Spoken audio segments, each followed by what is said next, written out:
គណៈកម្មការមួយដើម្បីនឹងខ្ញុំឲ្យតែគំនិតទេហើយគេយកមកមានតាំងបុព្វកថាមានតាំងពីស្អីមកយុទ្ធធ្វើ9ហ្នឹងបងចា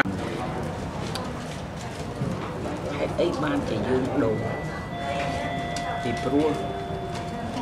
លោកយងវាមានរឿងច្រើនប៉ុន្តែរឿងធំបំផុតយើងតែងតាំងថាជាអ្នកសីហនុនិយមព្រោះឯករាជ្យជាតិនេះជាស្នាប្រហោះរបស់សម្ដេចតាអូយអ្នកណាដែលនាំមកវិញថ្ងៃទី9ខែវិច្ឆិកាឆ្នាំ1953នឹងយើងយល់ទេណាពួកចុះយើងយកស្នាប្រហោះសម្ដេចតាទៅសូនកៅអីសូនអីចឹងញ៉ៃញ៉ៃចឹងខ្មាស់គេប្រកាសនាមព្រះអង្គចាវាคล้ายទៅជាបុណ្យជាតិមួយច្បាប់មួយគេហាមគេថាមិនឲ្យគណៈបកប្រើសញ្ញាជាតិទេដូចបកូនណាលោកសរសេរជាភាសាបារាំងលោកថាលើផាសកាណារិត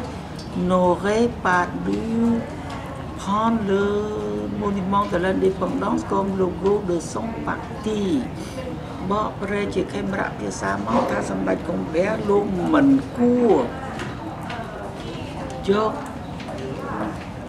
ជានេះទេយកវាឯករាជ្យជាសញ្ញាជាតិយកទៅធ្វើ logo របស់គណៈបកលោកទេប៉ុន្តែលោកកែពុទ្ធរស្មីនេះទៅសុំលោកដល់ទៅសុំលោកកុំឲ្យលោកថាកុំឲ្យបើកូនឯងលោកចេះតែប្រទៀនបើគេអ្នកឯទៀនលោកមិនប្រទៀនទេលោកក៏ប្រទៀនតទៅទៀតទៅប៉ុន្តែជាឱកាសមួយប៉ុន្តែឱកាសដែលធំជាងគេគឺមានឯករាជ្យយើងតាំងខ្លួនថាយើងជាកូនសម្ដេចតាណាកូនសម្ដេចតាយក logo ជាតិមួយទៅធ្វើសូនអញ្ចឹងយើងវាអាម៉ាគេដូរណាលោកណាអានោះមួយធំទីធំសម្ដេចតាលោកហាមទី3ទៀតទី1 logo ជាតិទី2សម្ដេចតាលោកហាម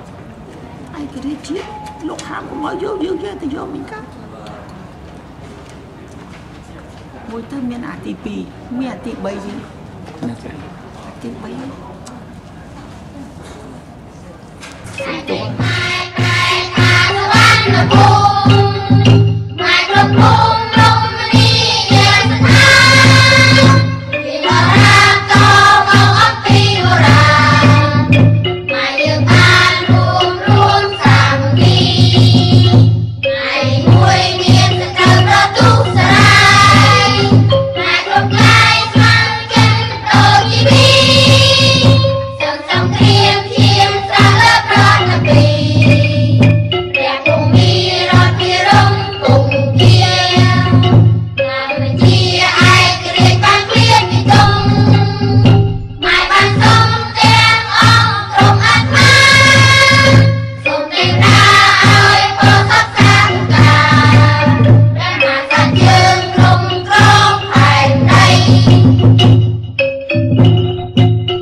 រ